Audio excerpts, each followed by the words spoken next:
Okay. I think I have everything. Wait, no, wait. Oh, there it is. Okay.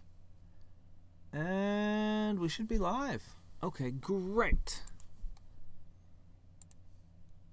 Excellent. All right. All systems go. Engage. You know, this image is fairly fitting of this game. Smiling, drunken. This is a fairly fitting one. More than the grumpy sorcerer pick that's up normally. Alright, so we were in the plains. Up the beanstalk. In the castle. On the top floor. And I don't really know what it is I'm looking for doing up here, but whatever. Holy crap. It's a fresh day. Did I not start? I didn't start with a full set of hit points and MP. Oh. Okay. Stingy game, huh? No, we can't be bothered to give you all your hit points. No, you'll have to make do with some fractional reserve.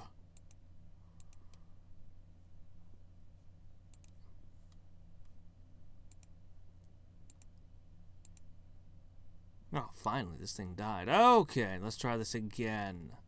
Oops, no, not this. Get out of there. Alright, now, up the beanstalk, into the castle, this time with hit points. Didn't sleep at all. That's probably not a good plan. Sleep is important. Sleep is important to many life forms.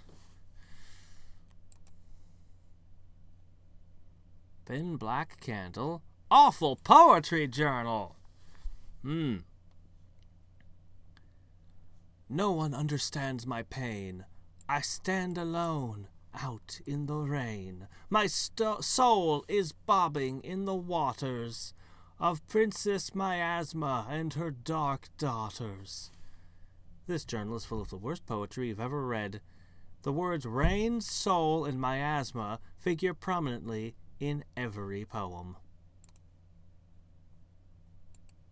Meanwhile, the black candle. Oh my gosh, there's poetry written on the candle. See the candle, thin and black. How like my soul, it's thin and black. In the darkness we shall meet, miasma reigning at my feet. Guy. Effect. Rainy soul miasma. 10 adventures. Gives sorted buffs and penalties.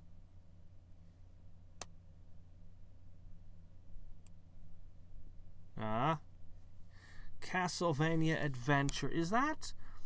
Was that the one that was like really, the characters moved really slow and the screen was really zoomed in?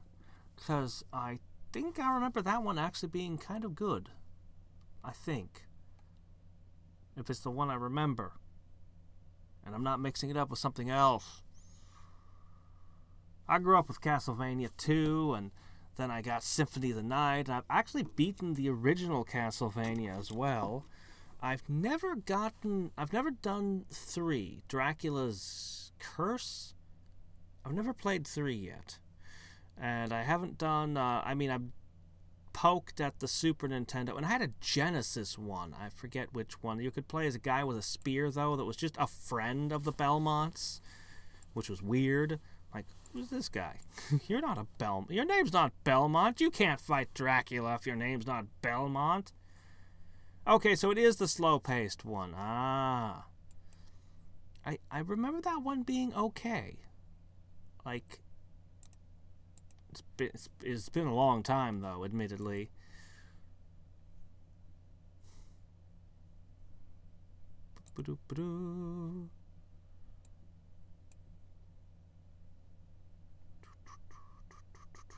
I actually have no idea what it is I'm looking for here. Alright, here we are in one of these rooms. Alright, let's see. Did I do something? I've been in this room before. I think I checked behind the giant poster last time, which led me to another room. Let's raid the crate. Ah, a bass and drum and bass and drum and bass record. This is a record of music so repetitive that you can actually see the pattern in the grooves. Oh wow, it's a quest item. Interesting.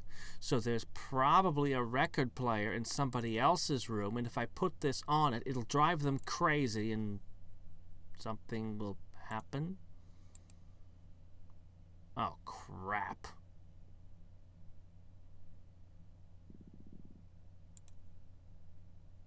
There. New spell record, damage record.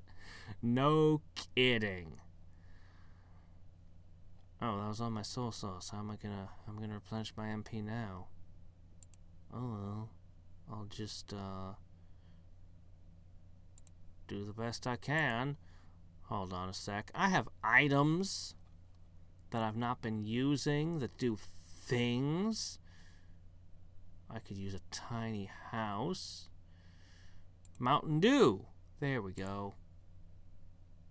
Glug. Nice glug. One more. This'll probably be good enough.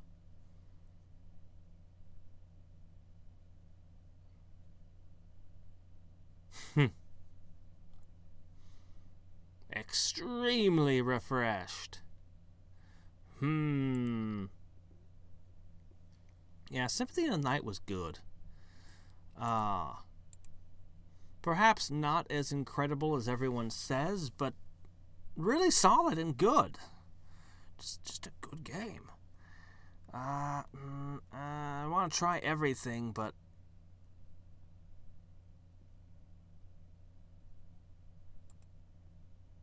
darn, these two are just connected to each other. Pick a fight.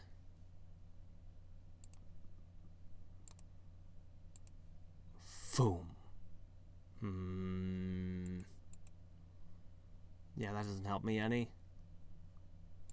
Giants are weak. Actually, they're really strong. I just usually don't let them hit me, because my damage capacity is insane. He dances towards you, almost stepping on you repeatedly, but suddenly clutches his chest and drops to the floor like he looks like he had a heart attack. He lies unconscious for a while, then gets back up and starts dancing. Well, that's what happens when you drink 30 energy drinks at once.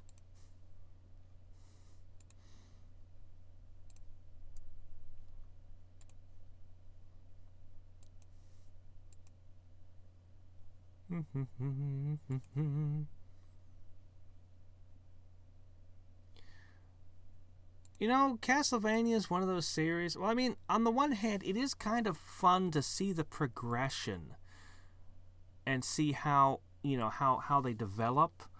Here again. Yeah, I've done that one before. Oh, what's this? Melancholy and the Infinite Lameness. Melancholy, huh? The room is decorated in only 3 colors. Red, the color of blood, black, the color of despair, and white, the color of bone. And pancake makeup for dressing like a sad clown. There are posters on the walls for bands with names like Chrysalis Infarction, She Stabbed My Soul, and Unbeloved. There's a whole shelf devoted to black and white comic books with titles like Timmy and the Deranged Serial Killer. Oh, you mean Johnny the Homicidal Maniac? Yeah. That guy later went on to make Invader Zim. Though I think he was checked into an insane asylum or something, or some kind of mental hospital after he published Johnny the Homicidal Maniac. Jeez. Jonan Vasquez, that's the name. Anyway, all in all, it's one solidly depressing affair. And the most depressing thing is a goth giant sobbing in his candlelit bed while maudlin music plays. If you want to get out of here without waking him... Waking? You said he's sobbing. You might try following the puffs of steam coming from a crack in the baseboards. End his suffering. Snag some candles, or go into the steampunk room. I think we all know what I'm gonna do. You put the drum and bass and some more drum and bass record. After a few short seconds of thump, thump, thump, thump, thump, thump, the goth giant sits up and wipes his tears on a lace handkerchief. On a lace handkerchief. You've ruined my exquisite suffering with your dance music, he says, glaring through eyes coated with black eyeliner. He picks you up and hurls you across the room, right into the poster of Succubus Refrigerator. You brace yourself to be splattered into the wall, but instead rip through the poster and come rolling to a stop in the kitchen next to the chore wheel. Whew. You finally made it to the kitchen counter, so you can get at the chore wheel. It says that right now it's the procrastinating giant's turn to take out the garbage, which explains a whole lot. Ah, that's why all the trash is being thrown into the plains. Aha. You spin the wheel, making it the goth giant's turn to take out the garbage. He'll probably complain about doing it, but he complains about everything, and at least he'll actually get the job done. Now, when the council cleans up the plains, they should stay cleaned up. Until it's the sloth guy's turn again. Maybe that doesn't solve the problem permanently. You know. But there's a hole in the sky. You can see it, but you can't get to it without some means of traveling to space. There are still things I haven't done on this place.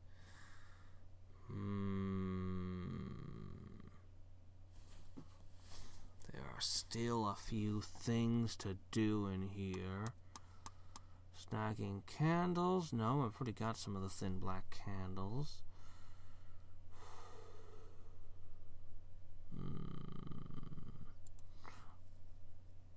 I think there's at least one more thing I haven't tried that might yield an interesting result. Okay, let's see. We haven't done breathe deeply. And we haven't checked behind the trash can. Oh.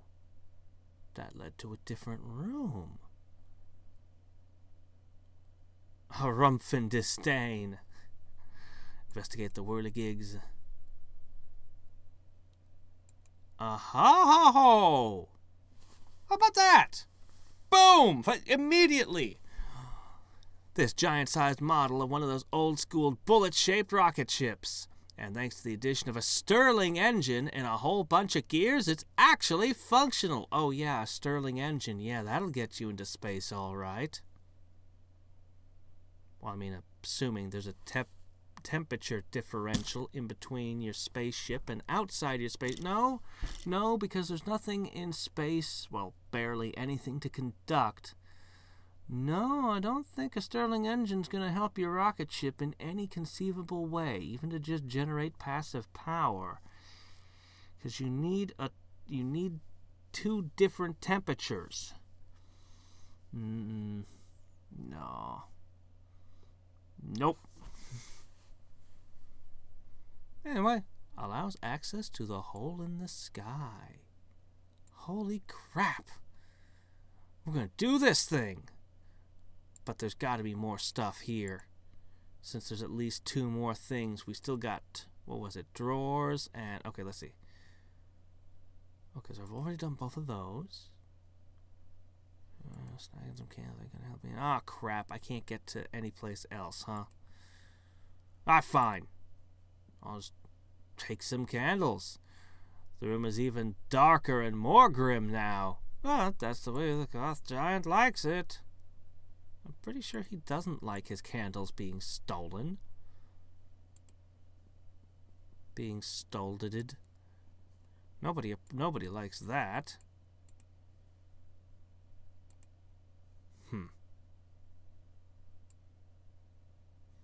An extra shrill whistle blowed at raves for no purpose other except annoying the people around you on the dance floor. +10 to monster levels if you equip it. Personally, I don't believe that ranged weapons would do anything different than regular weapons and spells in this game. I don't know why they're given their own foo. Your unarmed thing draws the attention of the steampunk giant, who misinterprets your disdain as an attempt to get her attention. She espies your model airship and her face lights up. Well, the part of it that isn't obscured by brass does, at least. From me? Oh, Excelsior! Whatever can I do in return for this gift? Nothing. Maybe take it a little easier next time we get into a fight? She agrees to this, but you don't think her heart is really into it, so you back away before she accidentally steps on you. Did she just take my model airship that I got off the cargo room of the airship? To no reward. Okay, we haven't... Did I dig through doors?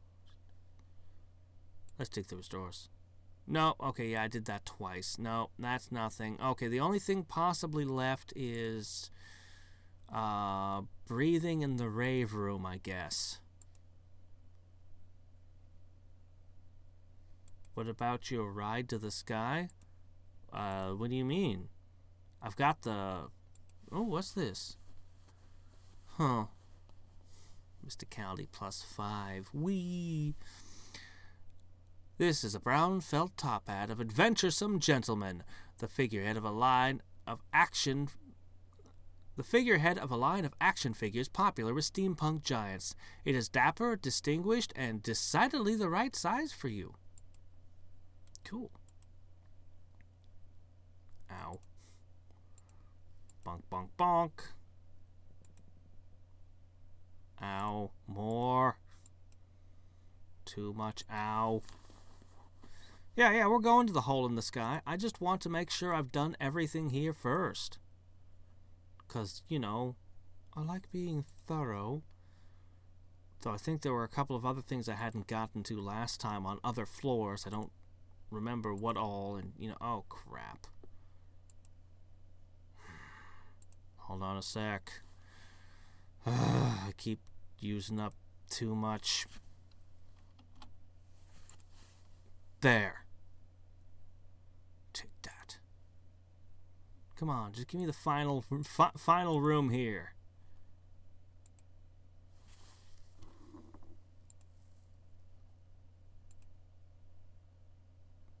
Okay, here we go. Behind the poster. Last thing. Okay, and it's... you take a deep breath, then another, then another, then another. The menthol soothes your weary muscles, and the scent of candy energizes your mind. Okay. Alright then. We breathe menthol and candy. Somebody was burning, somebody was burning peppermints or something. No, menthol. God, I don't even know where you... You're fighting the burrowing bishop. The only thing I know of that puts menthol into cigarettes. Ancient astronomers claimed that a famous bishop of Loathing was known to spin his mitre like a drill, and using it to search for sacred relics underground. Unsurprisingly, they never said what his name supposedly was. I fight the burrowing bishop in space. So I guess he's burrowing into an asteroid?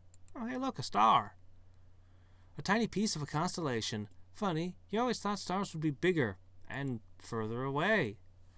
Line! Also part of a constellation. Funny, you always thought that those lines were imaginary. You're fighting the Oh, I fought a constellation. I see. According to the astronomers of times of old, this constellation most resembles the astronomer. This is probably because astronomers of times of old liked to switch from childish double entendre to inexplicable self-reference. Boom. A star chart. This chart is a device used by astronomers for deciding that a random cluster of stars actually looks like something. As I gain muscle and moxie and ow. This constellation depicts a flute made out of some sort of animal hide. It's kind of creepy on lots of different levels. What can I use the lines and stars for, I wonder? This is the junk, a constellation which resembles a junk. A junk is a boat with multiple sails and a raised poop deck. Yeah. I always found it kind of amazing that people would live in junks. The whole boathouse thing. I don't know, it's really freaking cool. I mean, what else can I say about it? A houseboat is just a cool thing. These constellations resemble a pair of enormous cut gemstones. Not anymore, they don't. Now they resemble a bean burrito. What?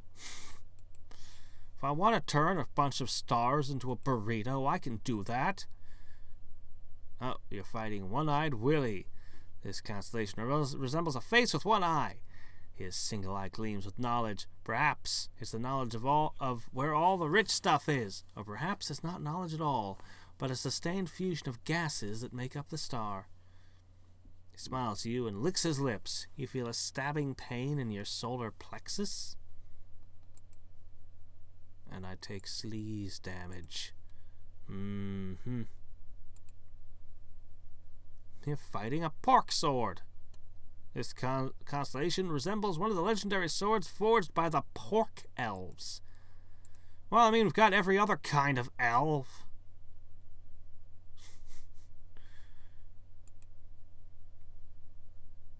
You're fighting a trouser snake. Oh my gosh. Every single thing. It is so named because it resembles a snake wearing pants. Pants with only one leg. So basically it just resembles a snake. I don't know. What else? We'll have to see. Back to the astronomer.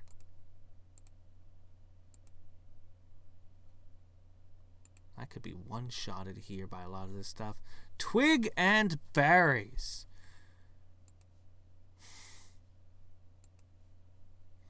Okay. Ow, again. Alright. Is there everything here gets the drop on me, which makes it way deadlier than the last area I was in. I don't know what I use stars and constellations for, so I really have no reason to... I keep expecting to see some kind of event, because every place seems to have events, but this one doesn't. He focuses starlight through his telescope, making a small burning dot appear on your forehead. It's certainly not the same old thing as yesterday, and it quickly leads to your head being engulfed in flames. Oh no, not what Sid did to Woody, not to my forehead.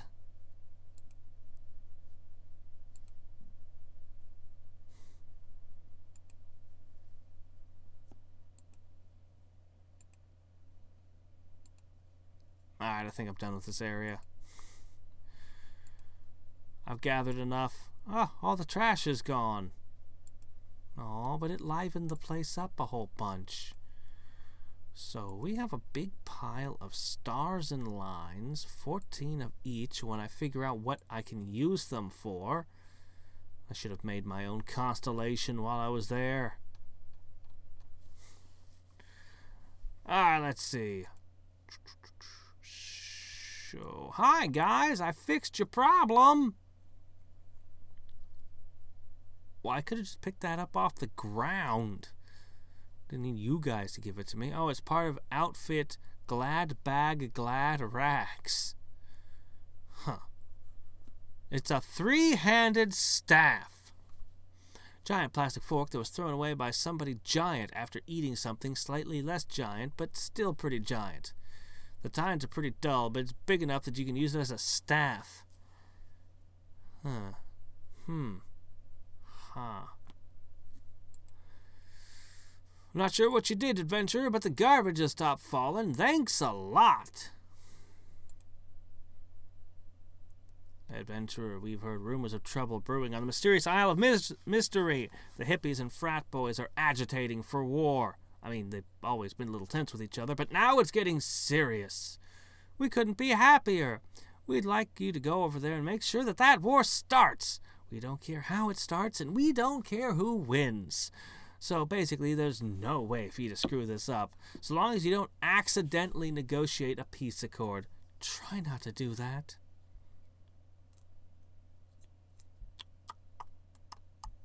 I mean, I got a ton of other things I want to do, but you know what? I do have wanted for some time to finish this island up and be done with it. Yeah. So, I've toured through this place pretty good. Let's go to the hippies. Really? Are you serious? How could this place be so dangerous? You know what?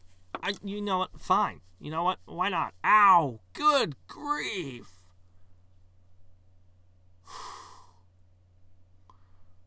This hippie is in charge of whipping all the raw recruits into shape for the ongoing war against the frat boys.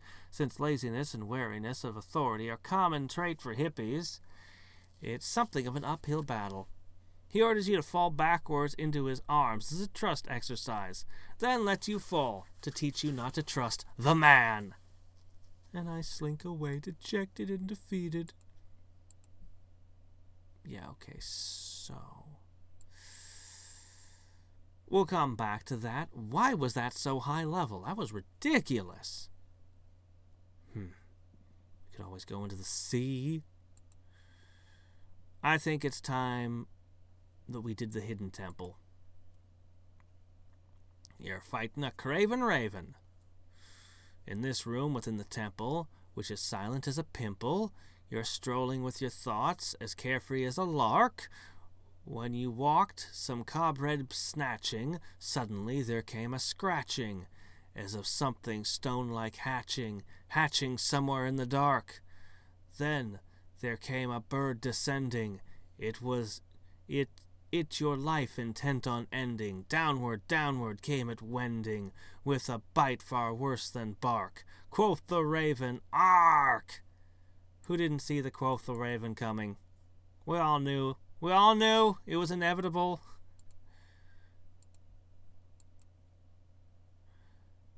We all knew it had to be a Poe reference long before we got to the end of that one. Hey, shiny stones. Well, you never have too many shiny things. The stone birds in the hidden temples aren't just carvings, you know. They have feelings. They have needs, like the need to collect shiny objects like these. Oh, good. I was afraid it was going to turn out to be their droppings. You find yourself in what your adventurer sense tells you is the exact center of the temple. Your adventurer sense also allows you to notice a big door on the north wall. The door is decorated with a carved stone hemisphere. There's also a small spiral staircase leading down in one corner of the room. Oh, and the hallway you came through, that's also still a thing.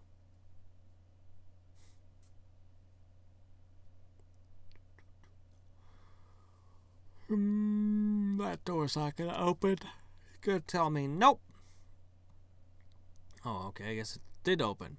You open the door and find out very quickly the door was the only thing holding the massive round boulder in place. It begins rolling towards you, gradually picking up speed as you lead it on a merry chase through a twisting and apparently almost entirely downhill labyrinth of passageways and staircases. Finally manage to escape into the surrounding woods, and the boulder rolls out of the front door after you, landing with a plop in a nearby puddle. Says a booming voice from inside the temple. Sorry about that. You weren't supposed to open that door. I don't suppose you could put that boulder back, could you? You grumblingly acquiesced, and spend the next hour rolling a boulder back up the maze of passages and back into place. Well, at least it was a good workout. Who here has seen Weird Al's movie UHF? I can't help but think of their opening scene. With a menacing "Bah! Is there any other kind?" One of the bas-relief sheep carved in the walls leaps off and attacks you. You'd better quit wool gathering and attack, lest it leave you shorn of your dignity. I think this is the low-level area for me. Unlike the hippie camp, I think I can wander around just enjoying the fact that I get first strike. One of the myriad carved stone pirate heads on the walls of the temple comes to life as you approach. "Intruder!" he shouts, glaring at you with the eyes of disarray. Or one of them, anyway. The other one's under an eye patch. Looks like you'll need to fight him now, rather than wait for tomorrow. You're fighting a stone temple pirate. There are a lot of pirates in this game. An ancient poison dart. Poisons the opponent. This dusty little dart sat for centuries in an ancient trap mechanism in the hidden temple. These days, they don't make poison darts like they used to, but they definitely used to make them like they used to, so the poison on this one is probably still good and potent. Wow! Alright. Come on, give me something new. Stop holding out on me. Show me what you got. Yeah, it's definitely giving me items from the previous area I was in.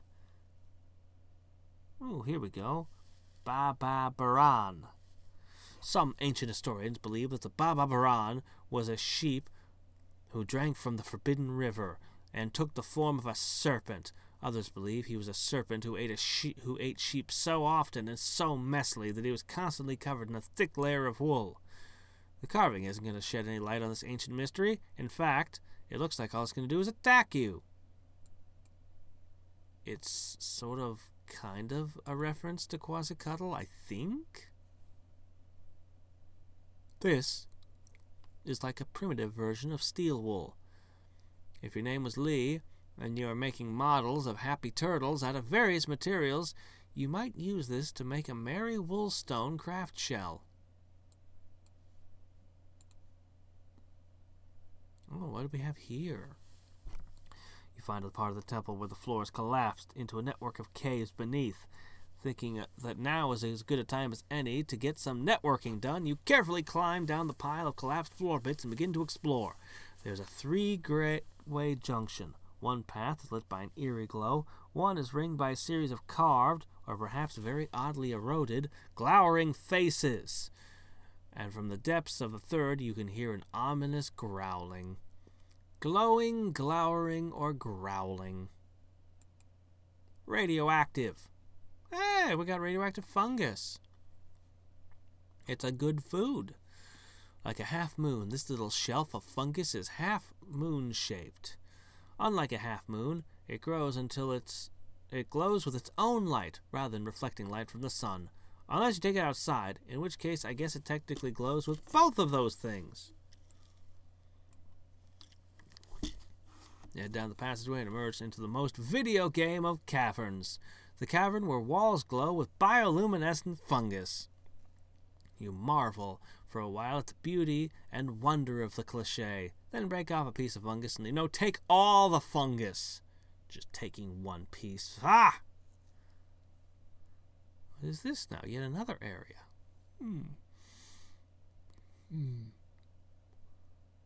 You make your way through countless twisting passages and narrow staircases to a place where a wall has collapsed, leaving an adventurous-sized and shaped, which is weird, opening to the outside. You step through it and realize you must have climbed more stairs than you thought, because you find yourself on a high ledge perched precariously above a dizzying drop into the forest below. Head toward the top. You climb to the summit of the temple, where atop an elaborately carved altar you see an unmistakable shape of a gnomon. What's a gnomon, you ask? It's the opposite of yes, mon. Just kidding. It's a pointy bit on a sundial, or in this case, a moon dial. As an experiment, you grab it and rotate it a few degrees. As you do, the moon suddenly sweeps unnaturally across the sky, and you notice a few shooting stars unshoot themselves. You slowly step away from the gnomon, feeling slightly younger and significantly more weirded out. Oh, well. Neat.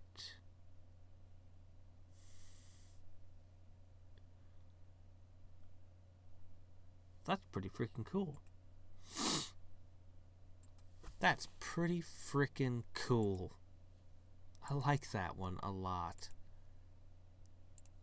Alright, let's see. What else is in this place? I'm gonna have to start eating soon. Alright, let's try sidling along the ledge.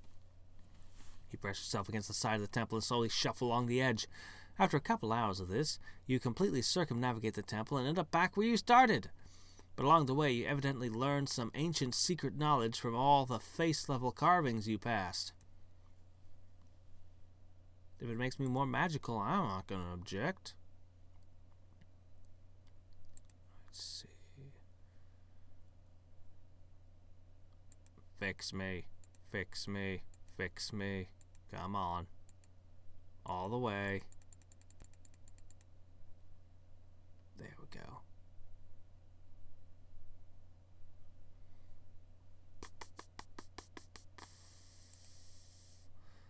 Alright.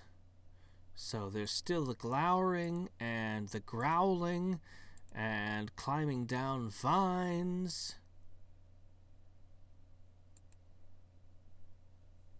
Oh. You grab some vines on the outside of the temple and begin to climb downwards. Almost immediately, half of the vine snaps, sending you swinging wildly out into the air. Then the other half of the vine snaps, dropping you straight down to certain death. Luckily, in between you and certain death are a bundle of vines, which you catch hold of as you fall. Almost immediately, half the vines snap, sending you swinging wildly back towards the temple. You're starting to get sick of these stupid, unreliable vines. So you wait until you're swinging directly above a ledge and drop down onto it. Almost immediately, the ledge collapses, sending you tumbling, grumbling into the temple's interior. They really didn't make any of this stuff to last. You finally roll to a stop inside a dark, quiet chamber with a variety of adventurous skeletons scattered around and an immense carving of a serpent. The skeletons are all clutching giant jewels that their previous owners apparently pulled out of the statue. You start to collect them, but then notice a message scrawled in the dust on the floor. You can have these jewels when you pry them from our cold, dead fingers. Actually, screw that! You can't even have them then. Buzz off, you jerk! You decide to be more considerate to just pry the one remaining jewel off the statue. A big, shiny green one lodged firmly in the serpent's nose. Then you climb back out of the temple, using a ladder you built from the leg bones of those stupid greedy skeletons. Quest item. An ancient, powerful, magical green jewel glows with the inner light and also drips with inner moist.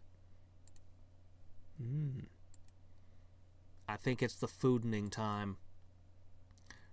So, I've decided that I like the spicy burritos. Do I have any insanely... Here we go. The insanely spicy ones when they're available. 22 adventurers. Oh, right. The diet pills. I forgot I'd eaten those. I'd meant to eat the sheet cake. Whoops. Oh, well. A pity that. I'm sure we'll get more diet pills in the future. I wonder if there's a way I could increase the sheet cake. Maybe if I added the frosting to it? Wait, do I still have a gob of frosting? I'm not even sure.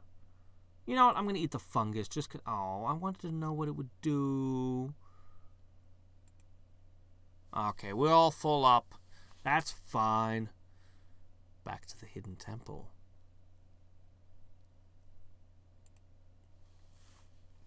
You head down the stairs.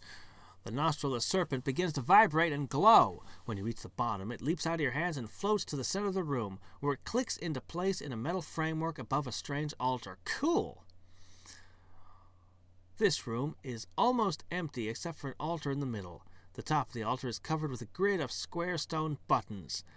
A beam of light from the ceiling, spilt by the nostril of the serpent, illuminates the buttons with strange green glyphs.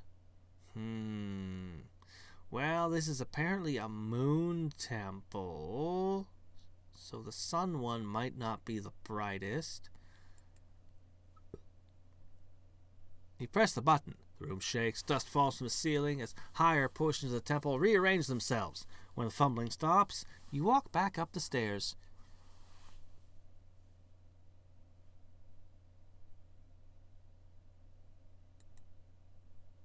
Darn it, it's the same.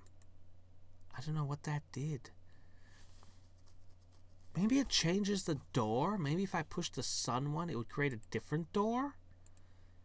Yeah, but that's what it'll do. This is yet another place I can get eye patches. Okay.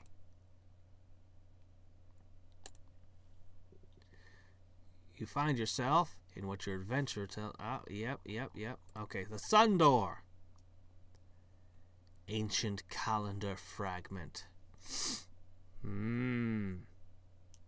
This is either a pie-shaped fragment of an ancient calendar or a petrified piece of pizza.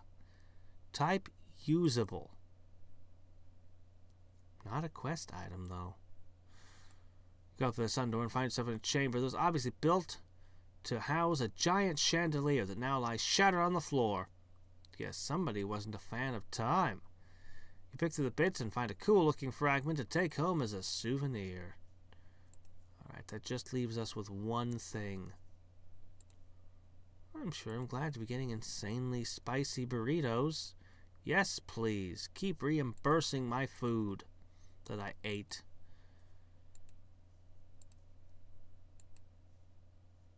Okay.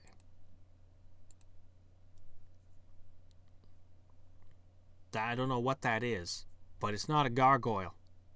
There's nothing gargoyle-ish about that one.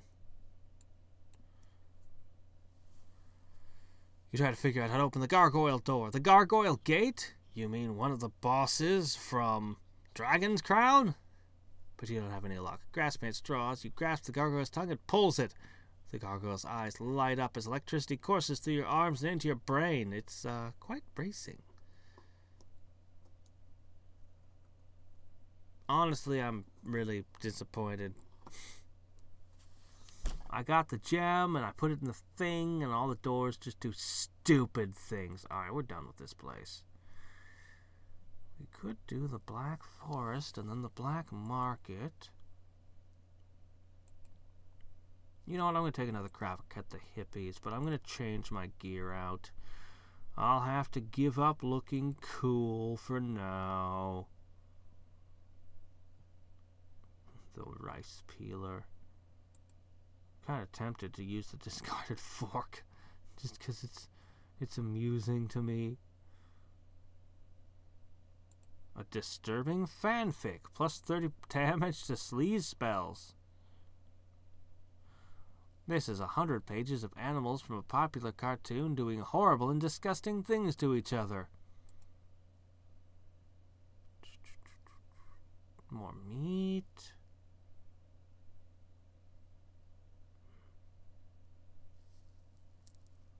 I still don't know what this does. You know, I'm going to equip the lodestone just because I can.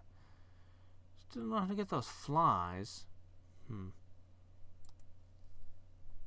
See, I look so unhappy when I'm holding a pan instead of a can of instead of a giant mug of booze. She was happy with the booze.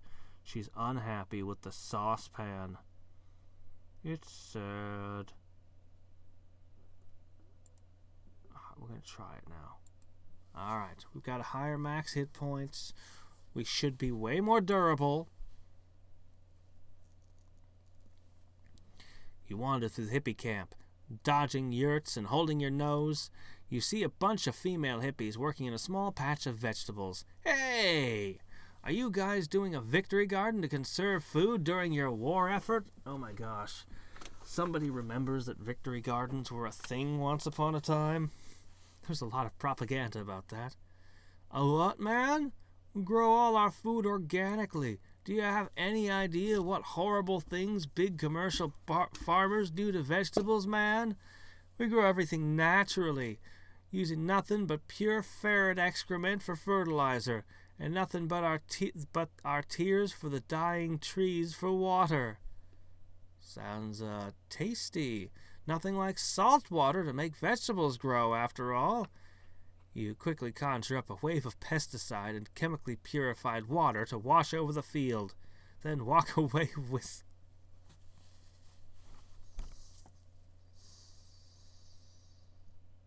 I mean, I knew we were a dick. Like, I had that figured out a long time ago. A long, long time ago, and that everything about this world would always be shown in the worst possible light. I understood that. But even so...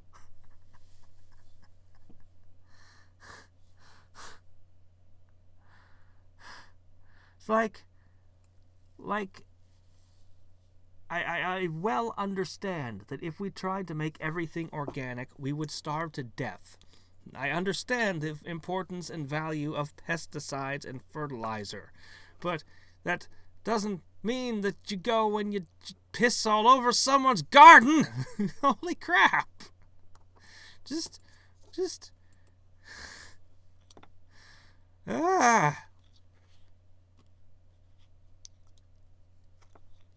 I don't do politics. Wait, is organics political? Organics isn't political. We can talk about organic food and inorganic food. That's not political, is it? I don't think so. Then again, according to one theory, in the final analysis, all things are political. But I don't agree with that at all. Look, the game is going to do whatever the game is going to do, okay? I'm in for a ride, and if it goes weird places, well, we're going to go weird places. I guess. I don't know. Is that... I guess it could be. I don't know. It's just products they sell in stores. Sometimes I'll be like, the regular cucumbers are all floppy. It's like they're made out of rubber. I guess I'll buy an organic cucumber today. And then other days I'll be like, the regular cucumbers are nice and crisp and firm, and they're cheap. So I'll stick to those today. I don't know. Like, that's all organic means to me, is just things I can, just an alternate when the regular stuff is not looking so happy. You follow a dirt... I've owned gardens. Like, I didn't this summer, but, I do grow a lot of potatoes and cabbage and carrots and all kinds of stuff.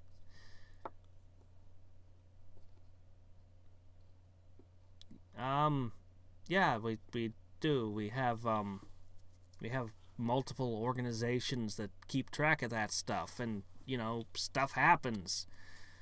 I don't know.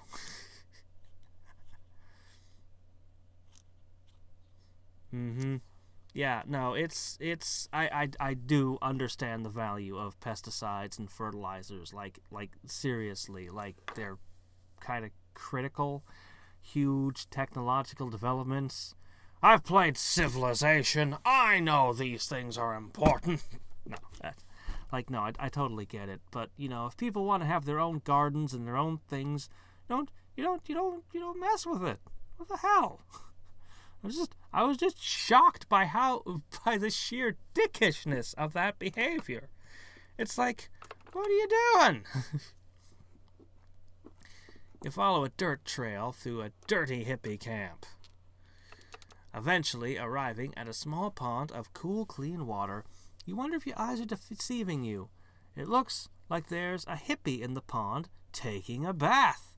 He spots you and starts nervously, but relaxes when he sees you're not a fellow hippie. I couldn't stand the smell anymore. I ran to this frat boy that came over to spy on us. Being near him it made me realize how badly we all stink. I mean, once you're away from it for a while and you come back, it's too much, man. He starts to walk out of the pond, but since he appears to be naked, you warn him to stay where he is. Look, just don't tell anyone about this, okay? My clothes are on the bank right there. I don't want them anymore. They're filthy. I'm going to defect and see if I can get some nice clean cargo shorts. Just take them and don't tell anyone. Aha! Filthy hippie disguise. I need a second part to it. Oh, dear. Oh, wow. Congratulations. Yeah. Unfortunately for you, I only stream in 720p, so you won't be able to take full advantage of your awesome monitor. Yeah, no, I'm serious. I don't even generally... Maybe I am streaming in 1080p. Am I? I think I'm only doing 720. I think. Normally I render my videos out in 720 because when I wanted to make them 1080p, it would take exponentially longer for my computer to render them, to the point where for longer videos it was too long. It was like way too many hours of the day spent rendering, and then the uploading took forever and ate so much bandwidth. Yeah. I'm gonna at least disguise myself as one. Yeah, no, that is, being able to see more is huge. Oh, what's this? My dog has no nose. You walk into another hippie yurt. Another? I haven't been in one till now. You immediately detect that something is amiss. Even though the room is full of hippies, your eyes aren't watering and you can breathe normally. You inhale as deeply as you can through your mouth and nose, but there's no stench. What's going on here? You ask a suspiciously fresh-smelling hippie. We're conserving our stench for the war effort, man. Our brave soldiers need that stench a lot more than we do. We have to make some sacrifices to our troops, you know, man. You spend the next hour or so relaxing in the yurt, chatting with the hippies, inhaling the sweet smoke of their burning herbs, and generally enjoying their company. It's a shame the war can't go on indefinitely. There's actually a lot of weird stuff about, if you ever actually study like what life was like during some of the major wars, it gets weird. I mean, it gets weird, the things that people did during war when, like you take England during during our second major world war, and it's like women were putting I can't, I think it was TNT powder in their hair to get their hair a different color, and just weird shit that they do. The fashions that they had, because almost all the materials were going to the war. It's like, holy crap. I think the makeup companies, continued advertising through the entire war, even though they weren't allowed to sell their products or something, because they were afraid that that after the war people would continue to not buy their products. There's just a lot of stuff. All right, let's see. So there we go. Knitted dread sack. A sack of Dreadmore? This is a filthy knitted sack, which can be used by a filthy hippie to contain his or her filthy dreadlocks. You still don't know what the colors mean. Red, black, and green. You follow a stony walkway through the hippie camp and find a small cemetery for the casualties of war. You see a female hippie kneeling on a grave crying, and resist to say the urge to say, "Look at the bright side, at least he smells better," 'cause, that'd just be rude. Moon glow. I'm gonna miss you, man. We shared our love equally together, for each according to our ability, to each according to our need. Communism? Okay, alright. But for lovemaking. Yeah, okay, alright. You had the oldest soul I'll ever meet, and you always had the best herbs. I don't think I'll ever feel as high as I felt when we were together, even though I'll definitely keep sharing free love with the rest of our brothers and sisters. I'll never forget you. Uh-huh. Well, I mean, yeah, that would be in line with the Communist Manifesto, I guess. But anyway, okay, whatever, you people. She pulls a filthy knitted dread sack out of her pocket, kisses it, and places it on the headstone. May the karma you built up in this life give you a good reincarnation, man, she said, sniffles and walks away. Yeah, wouldn't it be ironic if he reincarnated into an orc frat boy on the other side of the war? Looks like Moonglow won't be back for his dread sack, and it looks like you don't have one right now. An obvious course of action presents itself.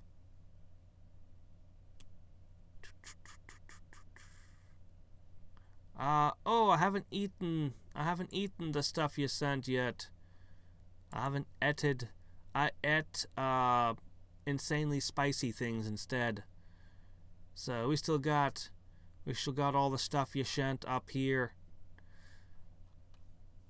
Okay, let me see. I need my newest disguise. We're gonna get a tattoo for this one. Oh, come on. That's just a lazy disguise. Oh, come on.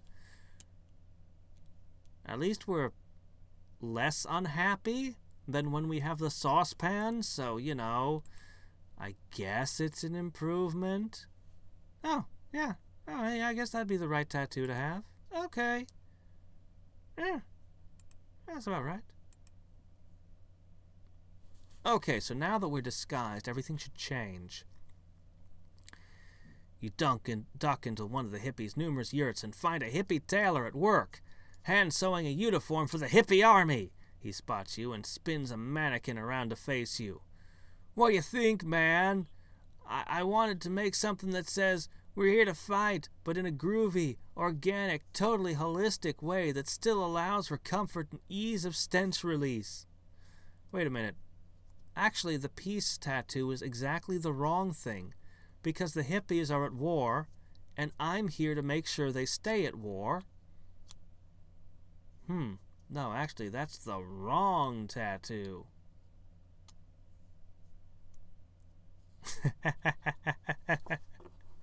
You don't see me with any of them.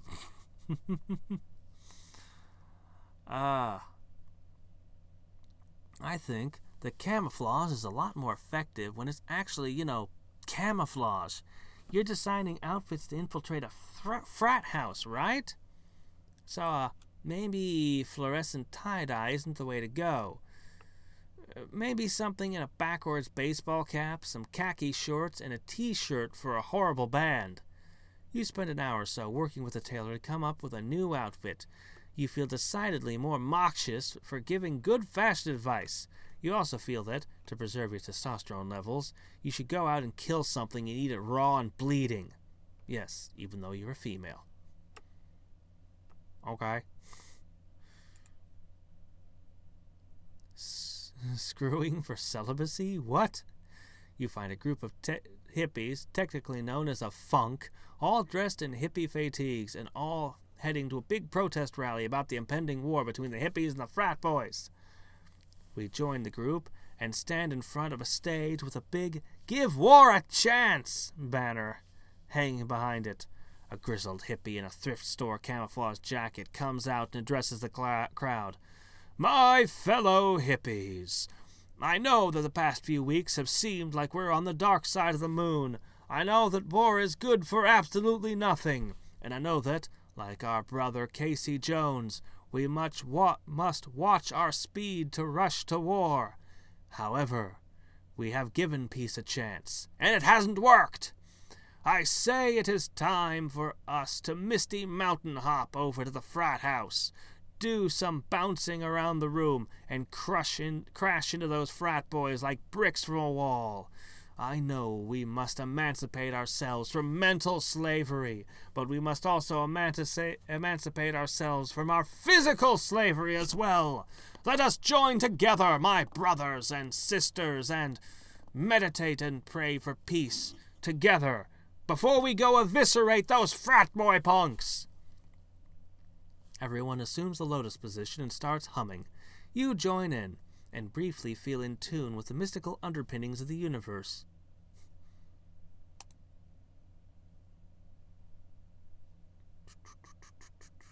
Let's get physical.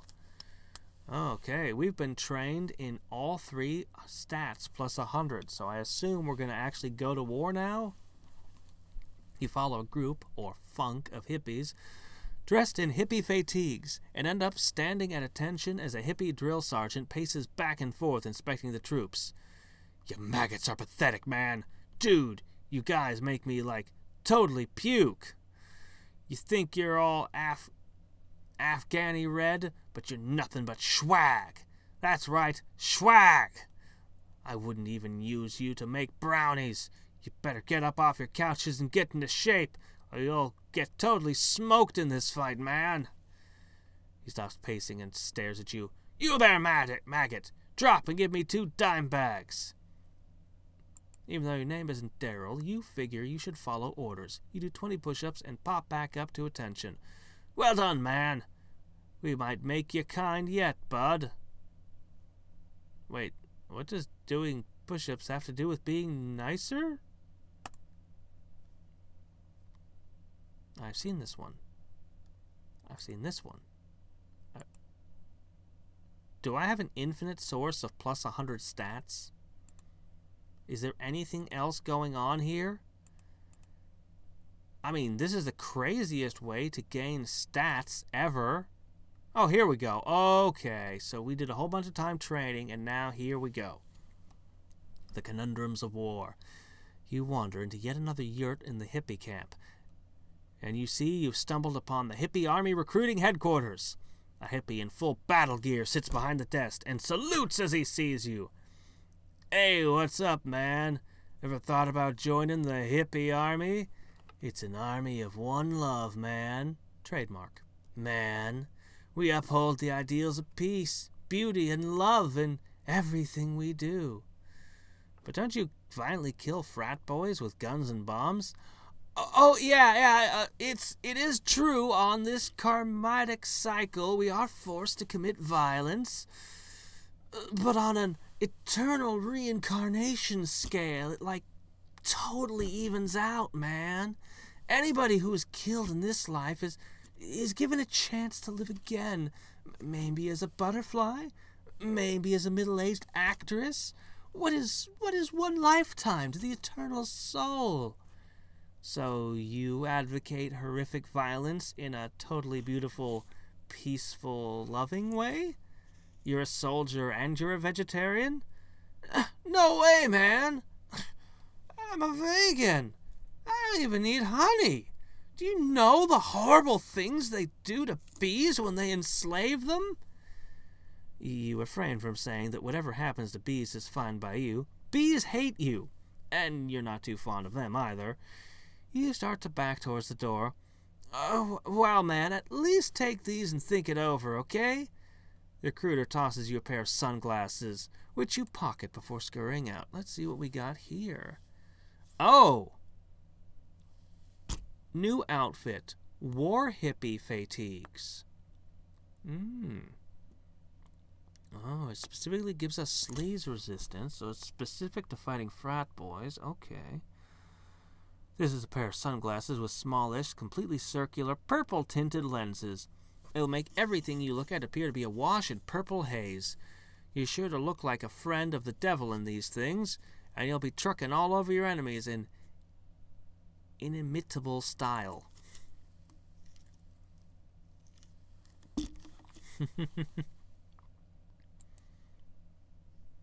Bees have always gotten along with me just fine. Alright, let's see what we got. Rosie the seamstresser. Ah. So we're going to have clothing with lots of rivets in it? No, not from these people, we aren't. You wander into a yurt in the hippie camp and see an assembly line set up to make bulletproof corduroys. At the first station, hippies are taking new clean bolts of cloth and cutting the pants out of them. At the second station, more hippies are sewing together the pants, presumably with some kind of 100% hemp, cruelty-free, pesticide-hostile thread. Is that like the sand that all the water can't touch, the aquaphobic, except it's pesticide-phobic thread? Kinda. At the third station, hippies are scooping all manner of muck, mud, and filth from big buckets and smearing, grinding, and rubbing the muck into the finished pants. Oh, well, that seems a little strange. It's no stranger than what the Loathing Eagle does to their t-shirts. Hey, man, you still haven't joined the boys fighting in the war? Wow, that's like such a bold choice, man. I seriously applaud your commitment to peace and love. Well, actually, I just haven't finished putting together my uniform yet. Any way I could have one of those pairs of pants? She looks at you like you've just grown another head. Oh, of course you can. They, belong to all of us, man, in the true socialist spirit of sharing and giving. Right. You grab a pair of corduroys and get out of there before they can get any socialism on you. Is this it? I think this is... Alright, I have the full set of gear. War, man. Uncle Jerry wants you. You wander into another damned yurt in the hippie camp. I mean, seriously, haven't they ever heard of bricks and mortar? Feeling a little bit out of place in your hippie outfit, with most of the hippies out to war, you see a big poster on the side of one of the yurts. It mainly features swirling checkerboards, melting smiley faces, and stuffed teddy bears in day-glow colors. In the middle, there's an older gentleman with a big white beard and round sunglasses. The caption at the bottom says, "War, what is it good for? Absolutely nothing, but it kinda suits you anyway." Underneath the poster is a pile of headbands, clearly put there to encourage the remaining hippies to join the war effort. You grab one. Alright, I think it's time. Can I just keep gathering plus 100 to stats? Oh my gosh. It's ridiculous. It's just insane. I don't even have to fight. This is the ultimate training camp. I don't want to advance this story and lose this amazing level up thing. Alright, we're going to change out now. Ridiculous. Oh, that actually, I kind of like that outfit. Oh no, I might stick to this one.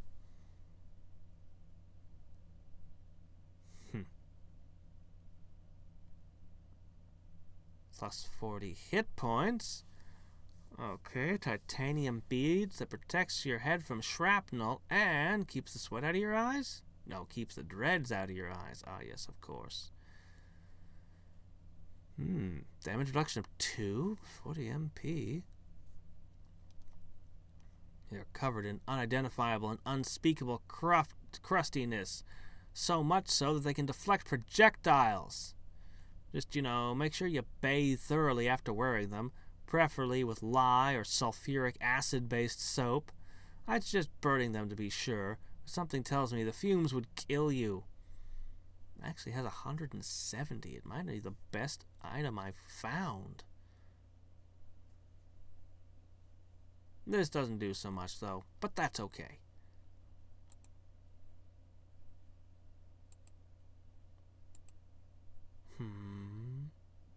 Okay, I guess I have to go to war now.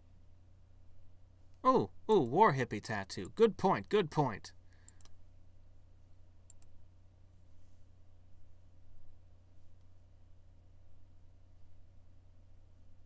Oh, I didn't think about doing that. War.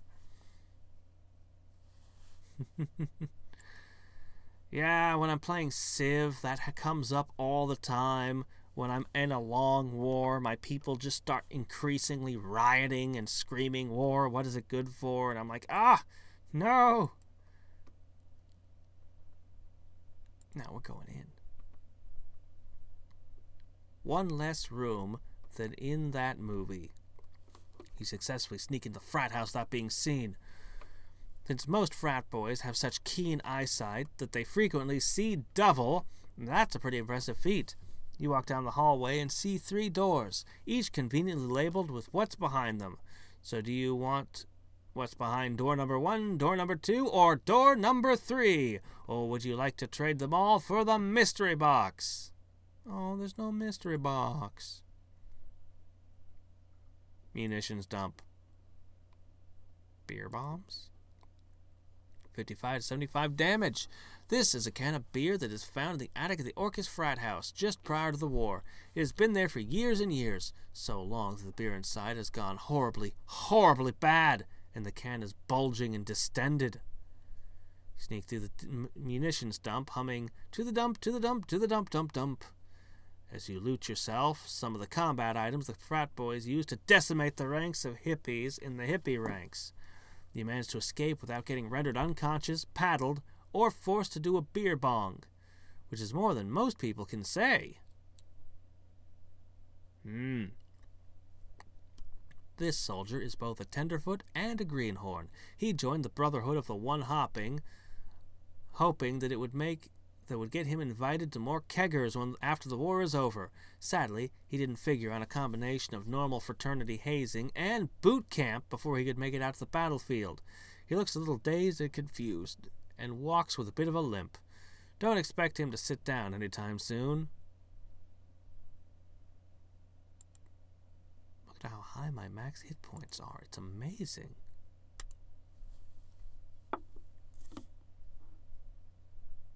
Global warming was in Civ 2. Like, it's been part of the franchise, like, forever. As a thing. I think nukes also caused it or something. I forget. I don't remember the Civ 2 mechanics so well. And 3, I didn't like 3 very much. 4 didn't have it, though. But, I don't know. I'm a big fan of Civ 4 with the mods. Some of the mods so amazing. 5, I enjoyed 5, but I haven't ever, I went back to 4. One of these days I'll try it with all of its mods and stuff and go wild with 5. But honestly, I don't really see anything about 6 that jumps out at me. Honestly, I looked at it a little bit. I haven't played it, but I looked at it a little bit, and I didn't see a single thing about it that made me... that caught my interest. I was just like, it's another Civ game. Like, at least 5, they did something wild by changing how they did their entire approach to military and war and everything. So, I don't know. Another one of these? Get out of here. These are worth only half what I was getting per adventure back at the hippie camp. I'm kind of tempted to put on the frat boy set and wander around in here. Fratacombs! Ha! Gandhi has been nuclear... well, since Civ 1, actually. It was originally an error in the code because he had been set all the way to the most peaceful that it could. But what would happen is if you'd make... basically, it's actually one of the most noob programming errors. If you make friends with him, if anything that would make him like you more, it would push it over and roll over, and you'd end up with the most furthest down negative number possible, so that he would go to maximum hostility for most players in most games. It became a meme, and then the company just decided that Gandhi would always be that way. He'd always go straight for nukes for all the rest of the Civ games. Yeah, I love that the devs kept that in. It's amazing. You sneak through the frat house and find a door that leads down a flight of stairs into the catacombs beneath the frat house. Well, okay, catacombs is probably too grand a word for a basement with a lot of twisty hallways. You don't see a map anywhere. Since you haven't found a compass yet for this dungeon, you're going to just have to wander aimlessly. Wander this way, wander that way. Screw this, head to the roof. Oh, wow, we found a whole bunch of stuff. You decide wandering around a dark, creepy basement doesn't sound like as much fun as it initially did. So you head back up the stairs, up to the second floor, and up to the roof. On top of the roof, you see a bunch of frat boys have constructed some kind of lookout tower. It looks much like what you'd expect from people with limited intellect and an unlimited capacity for alcohol consumption. Basically, it's a giant advertisement for tetanus and splinters. You carefully climb the ladder up to the top of the tower, where there's a makeshift platform made of old cracked paddles. You wonder if it'll hold your weight, and wish you had left your collection of bowling balls and cinder blocks at home for this mission. Oh, wait, you did? Oh, you're probably fine then. You see a giant map of the mysterious island rolled out at the top of the platform. It shows the hippie camp, the orc frat house, the pirate's cove. But other than that, it doesn't look all that familiar. The map is far more detailed than any map you've seen on the island. Apparently there are far more than 3 settlements on the landmass. As you mentally copy the map to draw out later, you hear a gurgling from behind you. You turn and see a small fish bowl with a single dead goldfish in it. Looks like this is one fish that's been surprised by its last tiny plastic castle. You take a closer look, and no wonder the fish is dead. Some genius filled the bowl with beer instead of water. You walk to the edge of the platform and dump out the bowl of beer, fish, and all. Hey! All right, it's raining beer, brah. Wait, Franz? Franz, is that you? Oh my God. Franz is totally dead, brah. You poke your head over the side and see a frat boy cradling a goldfish's tiny corpse. He looks up and sees you. You did it! You killed Franz! What are you talking about? My goldfish, brah! I named him Franz Ferdinand, my favorite band, and now you killed him! This means war. I've assassinated Ferdinand. Well, I can probably go back to the Adventurers Guild and say I've succeeded. This means double secret war then, bro. Oh, you better watch your ass. He runs off to raise the alarm, and you carefully climb down from the tower and sneak out. Apparently, you can beat the crap out of frat boys, light them on fire, steal their booze, but animal cruelty is where they draw the line. You'd point out the poignant irony of this commonality between the frat boys and the hippies, but then you'd probably have to explain to a bunch of raving frat boys what the words poignant and irony mean. So you just hightail it out to a safe place. Oh, wow.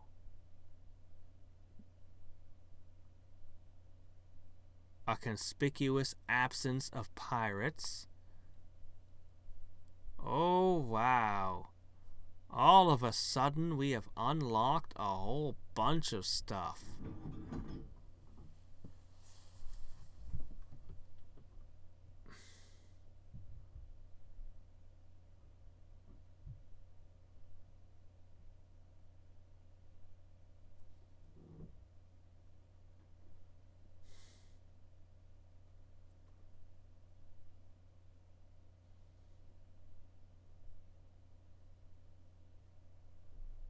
Okay, well, you know what I'm going to do? We're going to explore this. This is going to be tomorrow's adventure. We've got an arena.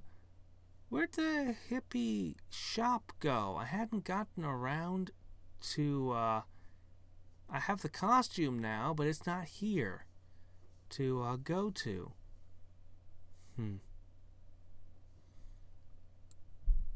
I'm really curious to switch outfits to see what's going on in the frat boy place. Man, they really knocked this stuff out. Or knocked themselves out to make this big. Look, they've got a barbecue over here. Are they barbecuing their enemies alive?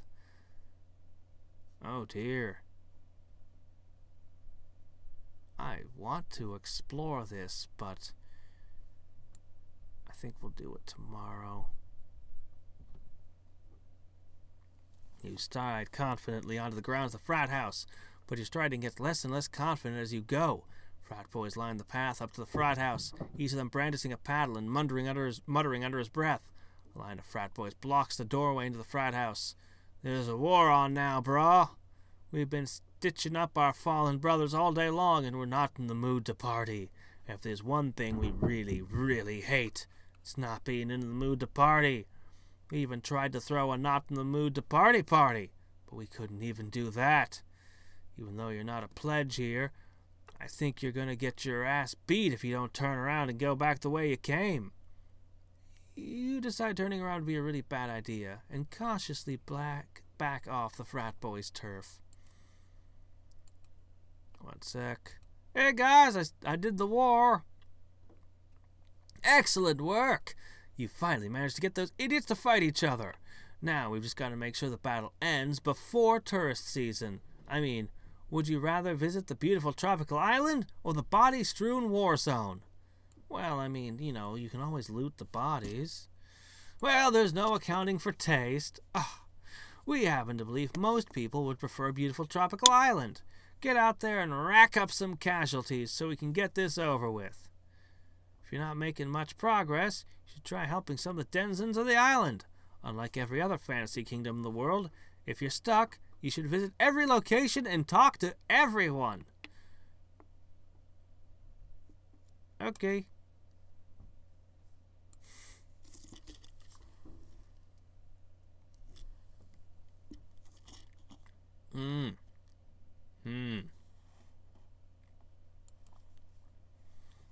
Well, I mean, the only combat set is hippie. I need good armor to do this, so I'm probably going to go in as a battle hippie rather than a frat boy, which is unfortunate because the frat boy really seems to be the happiest costume I have, although I'm a big fan of the extreme weather one, too. I don't know. Anyway, tomorrow we go to war.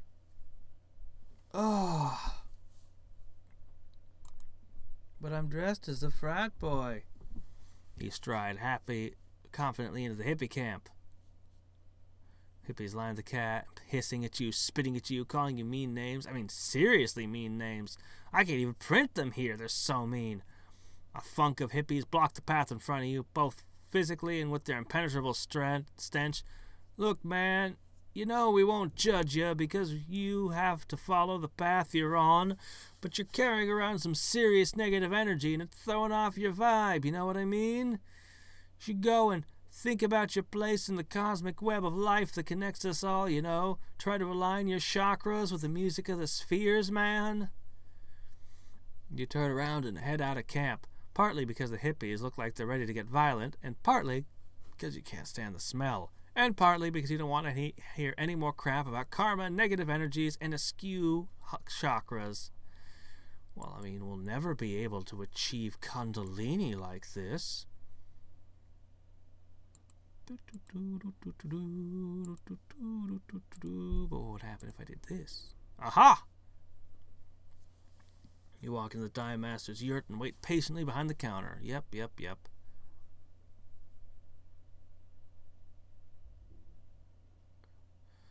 I didn't see you there. I was contemplating, like, if cat had wheels, you could have cat races. Wouldn't that be awesome? You could already have cat races. The problem is, cats will not have any interest in racing. You won't be able to keep them on task.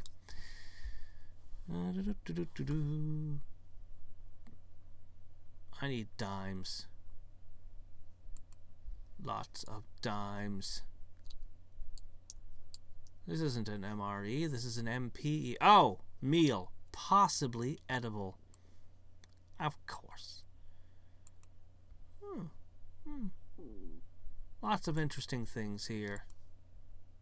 Giant driftwood sculpture. Two-handed weapon. Two-handed flail. Two-handed blowgun. So many interesting items. An accessory. Oh, the medical kit. Anyway. Yep, we're going to do all of that right now. Let's go wild. So we have...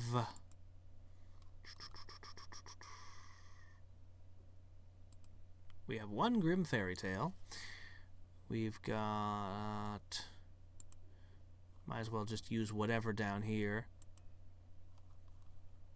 None of this stuff really gives huge yields anymore.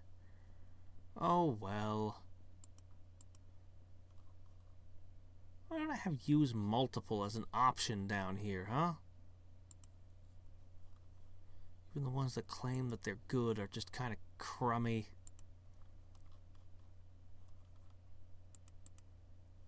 We'll pour on tons and tons and tons of suntan lotion.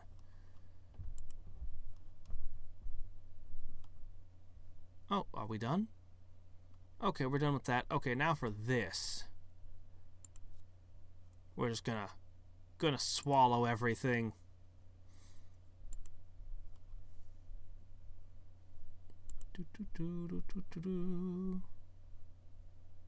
I forgot my... Okay, right, that was earlier. So easy to forget the milk.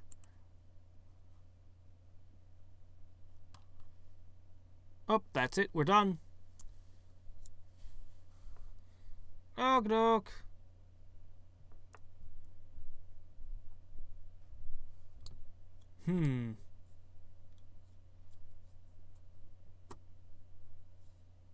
What? Oh, yellow brick roads? Ah, I forgot about those. Yeah, I should do those next time we'll do that. Anyway, as I said, I'm done. Until next time and every time. This is Hadriex signing off. Bye.